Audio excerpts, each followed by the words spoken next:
इस बीच रूसी मीडिया में अगले साल रूस की नेटो देशों से जंग छिड़ने की चर्चाओं के बीच अमेरिका के एक सांसद ने पुतिन को बड़ी चेतावनी दे दी और दावा किया कि नेटो से भिड़ने पर 3 दिन में रूस का खेल खत्म हो जाएगा।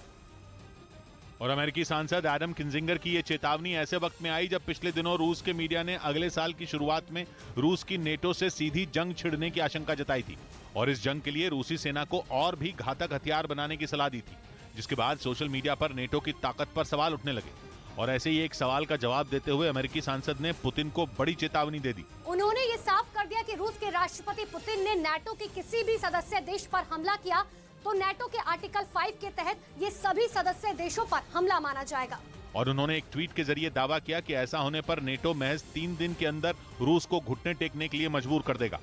इधर ताजमहल के लिए करीब 2 करोड़ का नोटिस जारी हो गया। हालांकि इसे गलती बताया गया और नोटिस आगरा के नगर निगम ने जारी किया।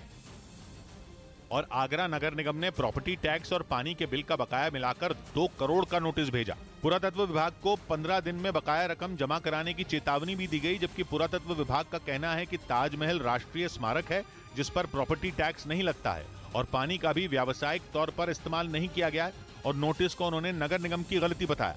उधर कांग्रेस सांसद नकुल नाथ ने अपनी यात्रा में राहुल गांधी की भारत जोड़ो यात्रा से ज्यादा भीड़ जुटने का दावा किया। मध्य प्रदेश में राहुल की यात्रा खत्म होने के बाद नकुल नाथ ने छिंदवाड़ा में उसी तरह की एक यात्रा की और इसी दौरान उन्होंने यह बयान दिया, जिसके बाद विरोधी कहने लगे कि कांग्रेस के अपने ही लोग राहुल की यात्रा को फ्लॉप बताने में जुटे हुए हैं, क्योंकि छिंदवाड़ा से कांग्रेस सांसद नकुल नाथ ने बयान ही ऐसा दिया।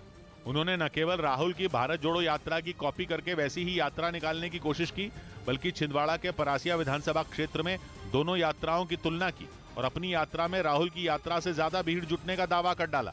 परासिया विधानसभा में ओरिजिनल भारत जोड़ो से भी ज्यादा भीड़ है। जिसके बाद बीजेपी प्रवक्ता शहजाद पूनावाला ने राहुल की नेतृत्व क्षमता पर उंगली उठा दी और ये मौका उन्हें खुद कांग्रेस के नेता ने दिया।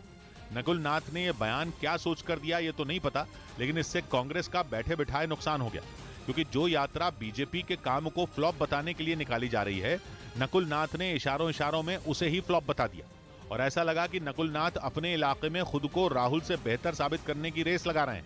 इधर हरियाणा के हिसार में दुष्यंत चौटाला के काफिले की एक गाड़ी हादसे का शिकार हो गई। हादसा ज्यादा धुंध और विजिबिलिटी कम होने की वजह से हुआ, जिसमें पुलिस का एक जवान घायल हो गया।